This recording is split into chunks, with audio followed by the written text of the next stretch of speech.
20 h. Merci d'être des nôtres pour ce nouveau point de l'actualité sur RTI 1. En visite de travail en Côte d'Ivoire, la ministre fédérale des Affaires étrangères d'Allemagne a été reçue ce mardi par le président Alassane Ouattara. L'Allemagne se dit prête à renforcer son partenariat avec la Côte d'Ivoire dans le domaine économique et surtout dans le cadre de la lutte contre les changements climatiques. Et la ministre fédérale des Affaires étrangères d'Allemagne a aussi visité l'Académie internationale de lutte contre le terrorisme de Jacquesville. Elle a exprimé son admiration pour le travail accompli par l'Académie et a réaffirmé le soutien de son pays dans le cadre de la lutte contre le terrorisme en Afrique de l'Ouest. Elle est aussi en Côte d'Ivoire dans le cadre d'un appui au pays, cette fois sur le plan sanitaire. La directrice exécutive de l'Alliance mondiale pour les vaccins et l'immunisation a été reçue par le Premier ministre ivoirien. Son organisation permet au pays, en plus de l'apport du gouvernement, d'acheter et de renouveler son stock vaccinal. La consommation d'énergie mondiale doit baisser, celle des minerais critiques est à l'inverse vouée à exploser. Et malheureusement, le financement des minéraux essentiels reste un défi majeur quand le manque d'investissement menace la transition énergétique. Quelques pistes de solutions dans le dossier EcoPlus ce soir. Bonsoir à tous, bienvenue. En visite de travail en Côte d'Ivoire, la ministre fédérale des Affaires étrangères d'Allemagne a été reçue aujourd'hui en fin de journée par le président Alassane Ouattara. Les deux personnalités ont évoqué des questions de coopération bilatérale, également l'actualité sous-régionale et internationale. L'Allemagne se dit prête à renforcer son partenariat avec la Côte d'Ivoire dans le domaine économique et surtout dans le cadre de la lutte contre les changements climatiques. Le Premier ministre Robert Begré-Mombé a présidé à Abidjan la conférence sur le financement durable de la vaccination. Une dizaine de ministres de la Santé partagent leurs expériences et réfléchissent sur le redimensionnement du financement Gavi, l'Alliance mondiale pour les vaccins et l'immunisation. Franck Quadio. En 2000, le Gavi est créé pour favoriser l'accès des enfants des pays pauvres à tout type de vaccins. L'Alliance du vaccin ou Gavi est un partenariat mondial qui apporte à 72 pays en difficulté l'assistance nécessaire. Et cette réunion d'Abidjan qui réunit les ministres de la Santé d'une dizaine de pays autour des différents partenaires revêt une importance particulière. Il est donc primordial d'agir dès maintenant pour vacciner chaque enfant, quel que soit son lieu de naissance, quelle que soit son identité, quel que soit l'endroit où il vit. La transition vers un financement domestique durable de la vaccination est un processus complexe qui nécessite un engagement fort et continu de tous les acteurs. Ces acteurs, ce sont les partenaires de l'Alliance Gavi, l'OMS, l'UNICEF, la Banque mondiale et le CDC, entre autres. L'Afrique se situe au cœur de nos priorités. Nous avons lancé le projet et examiné les différentes opportunités jusqu'en janvier 2026. Les discussions que vous aurez nous permettront de mieux nous aligner sur des décisions futures. La Côte d'Ivoire, bénéficiaire Gavi, porte éloquemment les résultats de cette collaboration, comme le note en visioconférence la directrice régionale Afrique de l'OMS. Cette rencontre ministérielle sera donc le lieu de mieux partager les expériences. Gavi a alloué plus de 12 milliards de dollars à la vaccination en Afrique, soit 58% de son financement total. De même, les pays africains ont contribué au cofinancement des vaccins à hauteur d'un peu plus d'1 milliard de dollars depuis 2008. Nous sommes réunis ici aujourd'hui pour franchir une nouvelle étape dans notre partenariat avec l'organisation Gavi. Monsieur le Premier ministre, Mesdames et Messieurs, alors que la plupart de nos pays entament cette phase de transition, il est essentiel de partager nos expériences pour affiner nos stratégies de financement et assurer la disponibilité continue et durable des vaccins et intrants de vaccination. Cela nous permettra de préserver nos acquis et de protéger nos populations les plus vulnérables. Le chef du gouvernement Robert Begré-Mombé, pour sa part, insiste sur la nouvelle impulsion à donner à ce partenariat avec l'Alliance Gavi. Je voudrais donc qu'au sortir de cette importante conférence, nous ayons des cadres d'échange réguliers afin de mettre en place et de coordonner nos actions conjointes dans le sens de la pérennisation de nos programmes de vaccination. Pour ce qui est de la Côte d'Ivoire, je voudrais vous assurer que nous reconnaissons l'importance du financement durable pour assurer la continuité des programmes de vaccination. C'est pourquoi nous travaillons activement à accroître le volume des financements internes et à explorer de nouveaux partenariats avec le secteur privé et certaines organisations internationales. Des échanges entre bénéficiaires de l'Alliance Gavi pour un nouveau modèle de financement. Les attentes sont fortes autour des réflexions ministérielles d'Abidjan. Et c'est un partenariat mondial qui favorise l'accès des enfants démunis aux vaccins et concerne plus de 70 pays dans le monde. Cette collaboration a fait l'objet d'une rencontre entre le Premier ministre Robert Begré-Mambé et la directrice exécutive de l'Alliance mondiale pour les vaccins et l'immunisation. Le point avec Jean-Luc Mangbo. Sania Nishtar, reçue en audience par le Premier ministre Robert Begré-Mambé.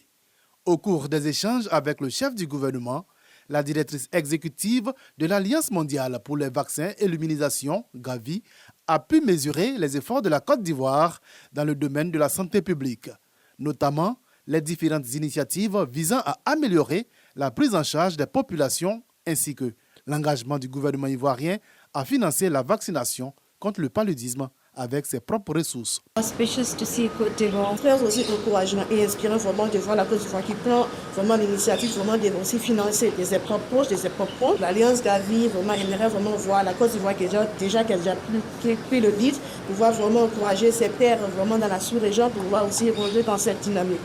Le palu fait des ravages en Afrique et la Côte d'Ivoire n'est pas aussi épargnée. En Côte d'Ivoire, les efforts combinés de l'Alliance Gavi avec ceux de l'État ont permis de vacciner plus de 8 millions d'enfants contre la coqueluche, la diphtérie et le tétanos, et plus de 4 millions d'enfants contre la rougeole. Une contribution qu'a salué le chef du gouvernement Robert Begré-Mambé. Contribution qui, révèle-t-il, permettra de prendre en charge 350 000 enfants âgés de 6 à 23 mois dans la lutte contre le paludisme. Créée en 2000 afin d'augmenter l'utilisation des vaccins dans les pays dits à faible revenu, l'Alliance Gavi a permis à plus de 400 millions d'enfants africains de bénéficier de vaccins. Revenons en images sur cette rencontre de la ministre fédérale des Affaires étrangères d'Allemagne avec le président Alassane Ouattara. Il a été question de coopération bilatérale, d'actualité sous-régionale et internationale, dont la lutte contre le terrorisme. Wie wir in den letzten Monaten und vor allen Dingen Jahren gesehen haben, eine starke Performance zeigt Côte d'Ivoire. Nous l'avons également constaté ces dernières années. La Côte d'Ivoire fait preuve d'une performance très impressionnante, pas seulement dans le domaine du foot. Après de longues années de guerre civile, les Ivoiriennes et Ivoiriens ont créé une démocratie stable. La Côte d'Ivoire dispose aujourd'hui de l'une des économies les plus performantes de l'Afrique de l'Ouest, bien que les défis en matière de pauvreté et de chômage de jeunes persistent, et bien évidemment, nous en avons également parlé. Donc, ce développement jeune, dynamique, fait également en sorte que nous ne soyons pas surpris que le nombre des entreprises allemandes en Côte d'Ivoire a été multiplié par 3 en 3 ans. Donc, nous sommes, pour cela, on a besoin d'une infrastructure fiable, c'est important, et nous sommes en étroit échange en la matière, surtout au niveau de l'Union européenne. Vous savez que l'Allemagne est active au niveau mondial en ce qui concerne le développement des énergies renouvelables. Aussi ici en Côte d'Ivoire, l'Allemagne et l'Union européenne ont pu soutenir la mise en place de la première grande centrale solaire à Bundiali, et c'était donc une contribution importante, pas seulement pour la protection climatique et pour la réduction des émissions CO2, mais aussi pour l'électrification ici dans le pays.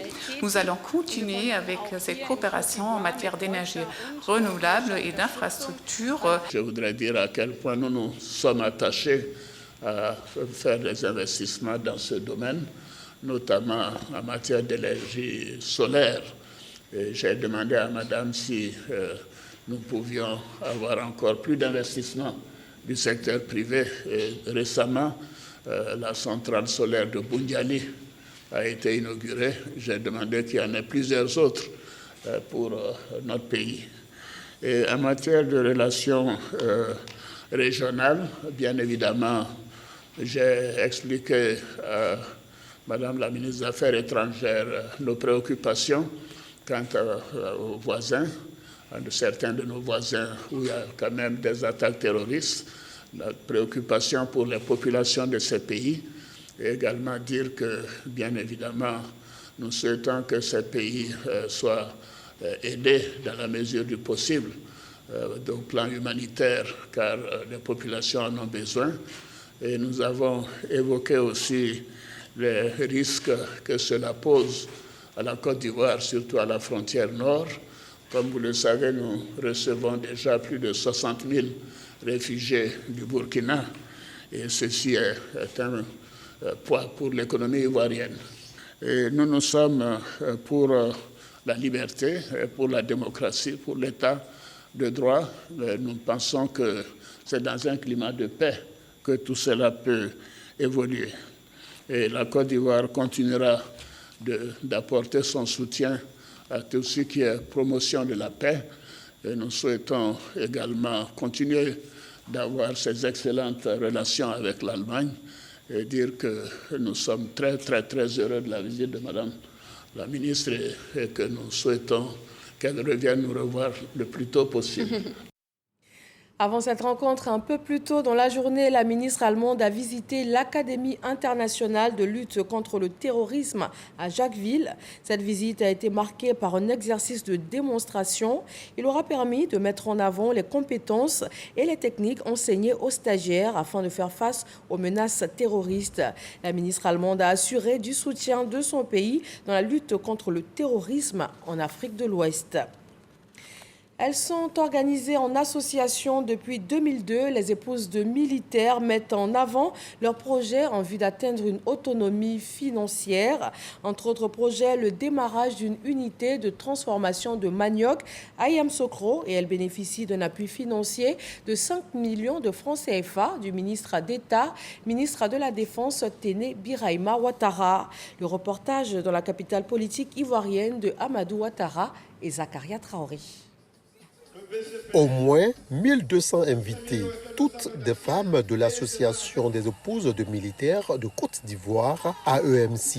Elles sont venues des 4 régions militaires du pays pour se retrouver au stade du groupement 2 de la garde républicaine de Yamoussoukro. L'une de leurs motivations, communier dans la joie autour des valeurs d'union et d'entraide. Ce rassemblement est placé sous le thème autonomisation, bien-être et leadership des épouses de militaires. Grâce à nos efforts collectifs et à notre détermination, nous avons pu concrétiser un projet, la réalisation d'une usine de production d'Atiéké à Yamoussoukro d'ici la fin de l'année 2024. Cette usine sera un symbole de notre engagement envers le développement économique et social.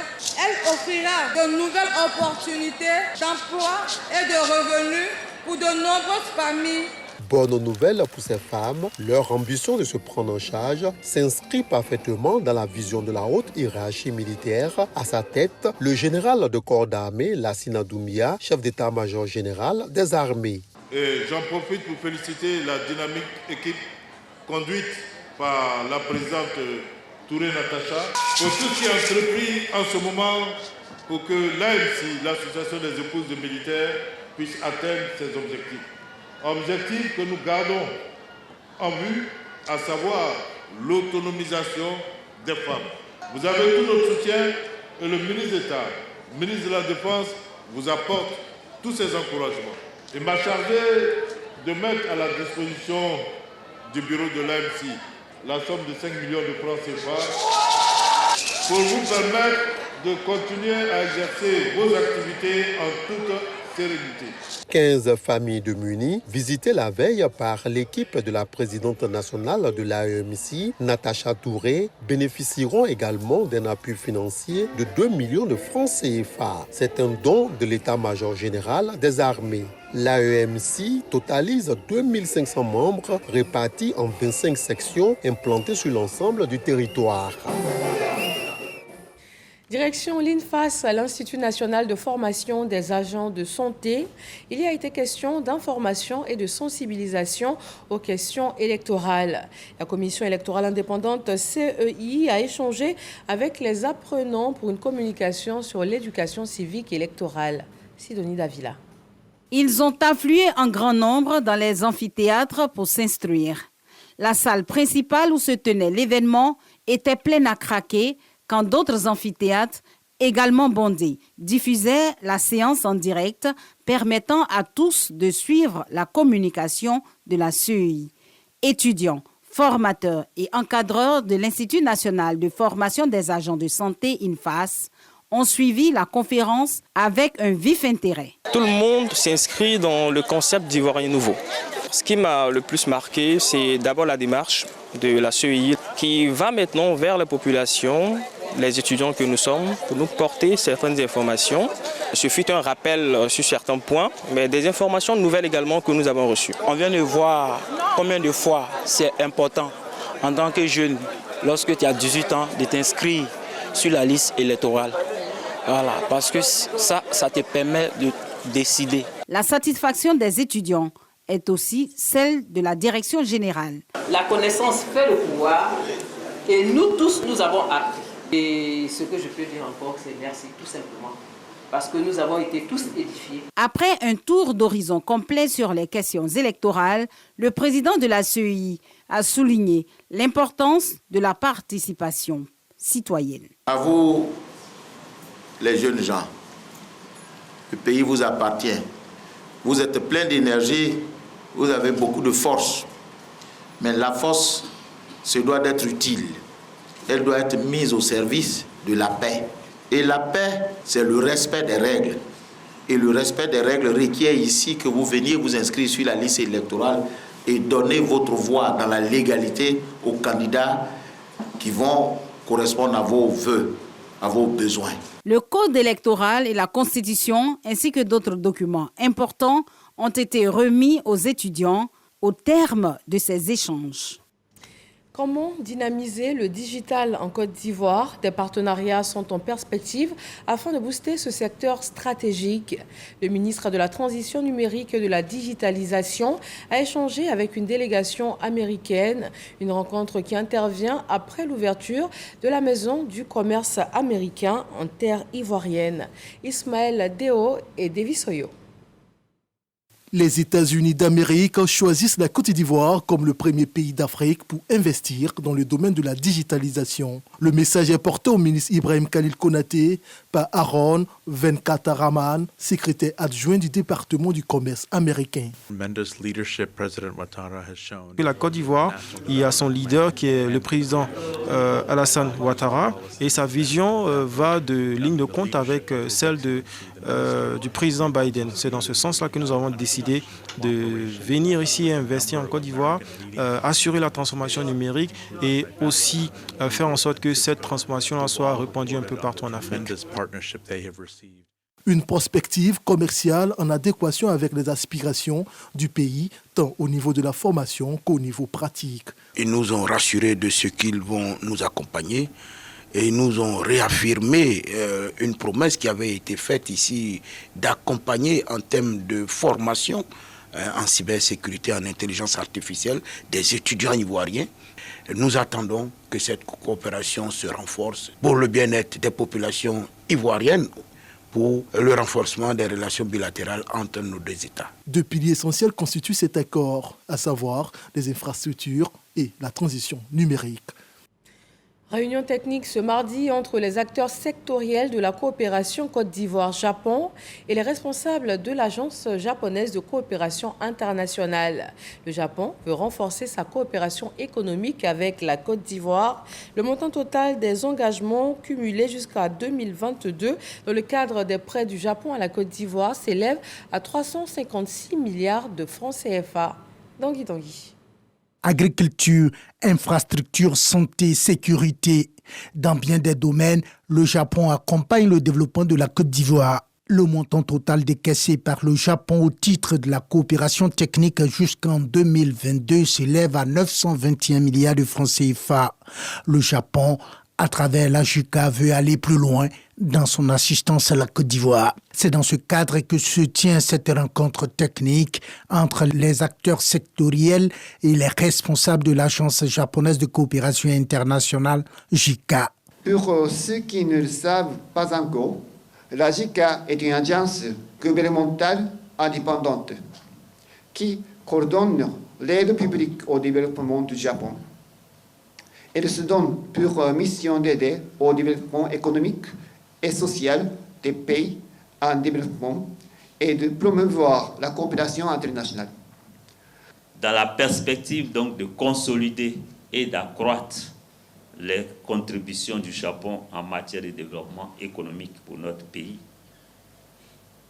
il était important que cette rencontre soit organisée et pour apporter plus de soutien et plus d'appui à l'action du gouvernement. Cette politique est basée sur 2 domaines prioritaires. Il s'agit du maintien d'une société sécurisée et stable et la promotion du développement économique durable. Entre autres points au menu de cette rencontre technique, la présentation des investissements financés par la coopération japonaise en Côte d'Ivoire et celle des perspectives d'aide à la réalisation du plan national de développement 2021-2025. Le montant total des engagements accumulés jusqu'en 2022 dans le cadre des prêts du Japon à la Côte d'Ivoire s'élève à 356 milliards de francs CFA, tandis que celui des dons jusqu'en 2023 s'élève à 169 milliards de nos francs. Dans le cadre de la lutte contre le changement climatique à la COP27 en Égypte, près de 200 pays se sont entendus pour réduire leurs émissions de gaz à effet de serre et limiter le réchauffement climatique. Mais d'après les experts, si la consommation d'énergie doit baisser, celle des minerais critiques comme le nickel, le lithium, le zinc ou encore le cobalt est à l'inverse voué à exploser. Face à cela, le financement des minéraux essentiels reste à ce jour un défi majeur. Nous en parlons dans le dossier EcoPlus signé ce soir Lanciné Bakayoko.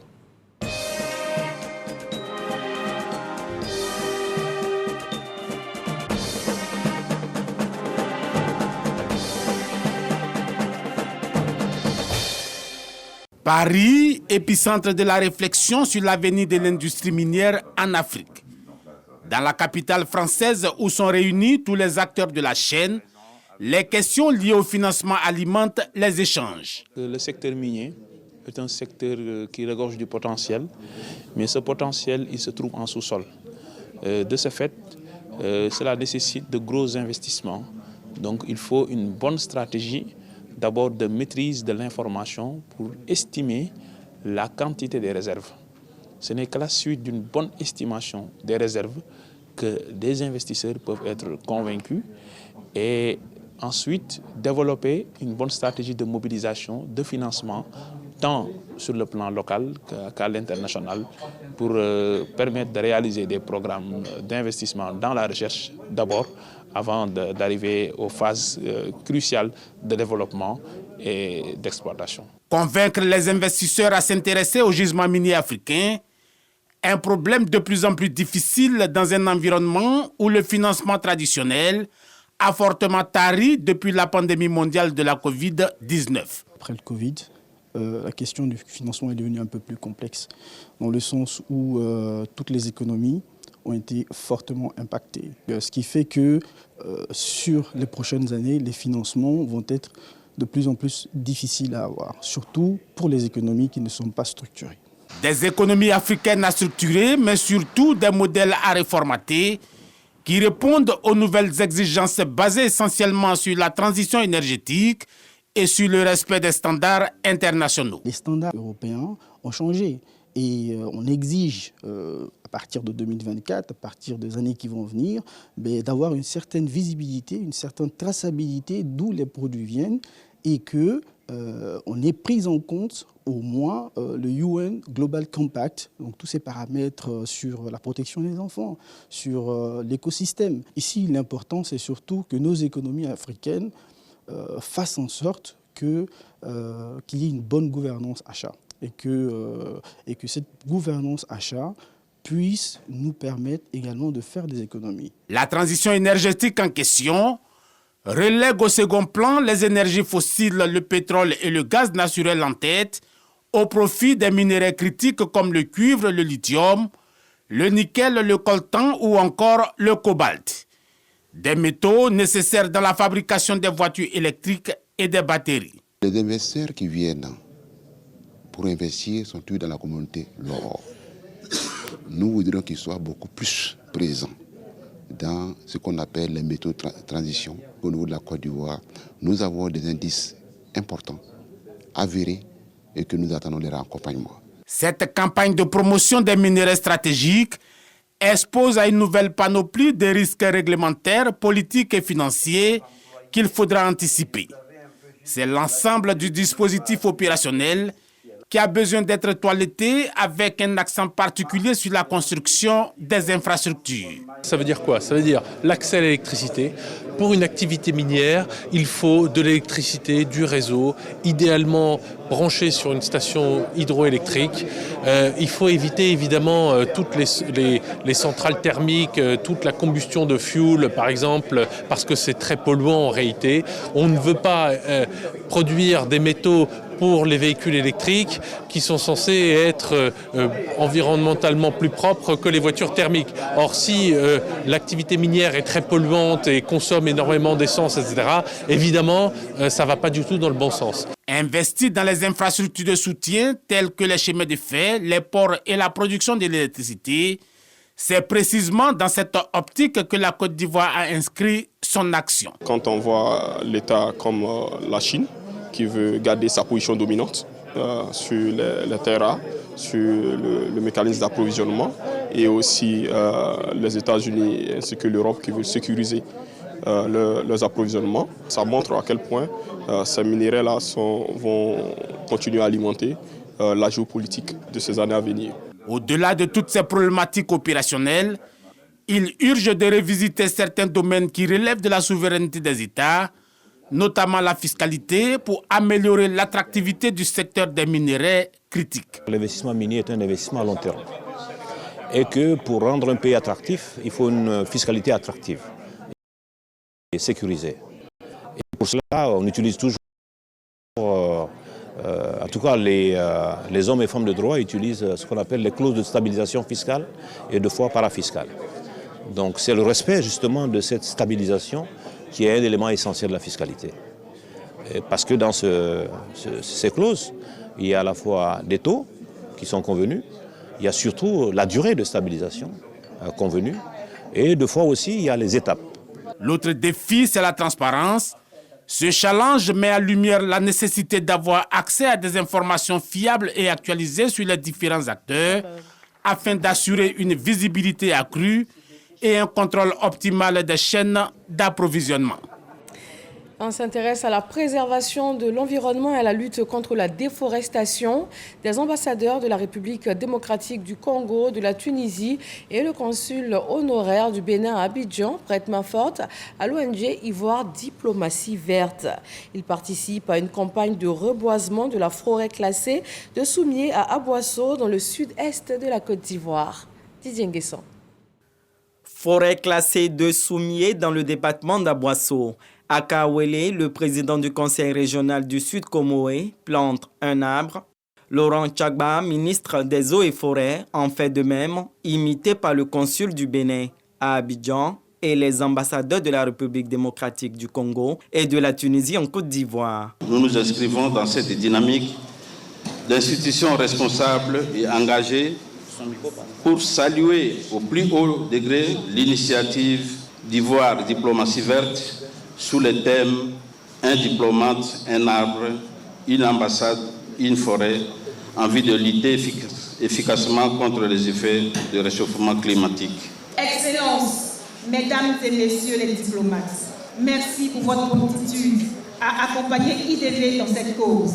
En travaillant main dans la main, nous pouvons restaurer nos forêts, protéger notre environnement et construire un avenir durable pour notre pays et pour le monde entier. Les forêts diplomatiques contribuent à restaurer le couvert forestier national en impliquant le personnel diplomatique. Grâce à vos efforts, nous avons l'opportunité d'accroître un peu plus la couverture forestière de notre pays, qui est à ce jour à moins de 10% de la superficie du territoire national.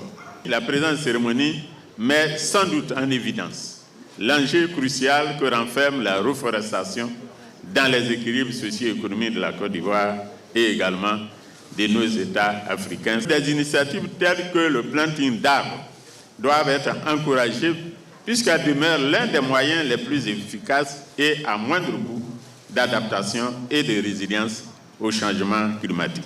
La gestion de la forêt classée de Soumié a été rétrocédée au Conseil régional du Sud Comoé par le ministère des Eaux et Forêts pour une plus grande implication des populations riveraines.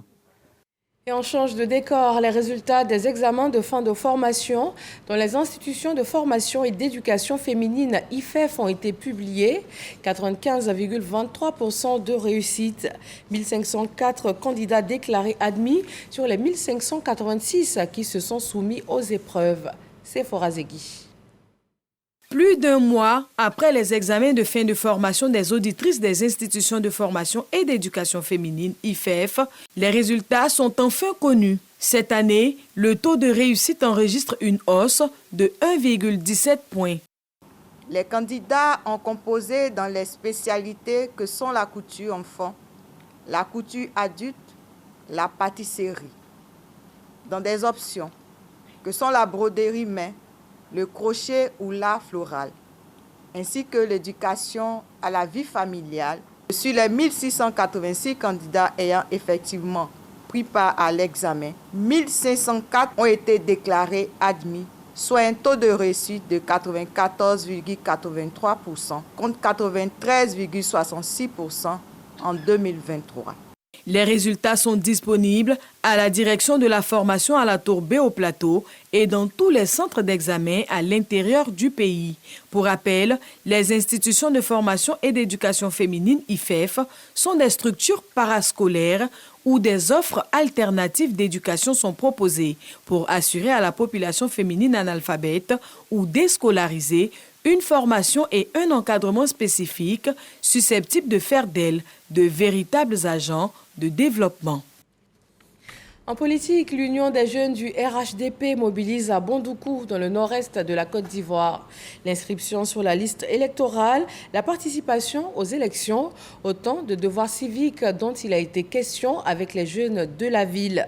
Ils ont été exhortés à participer aux prises de décision. Alexis Ouedraogo.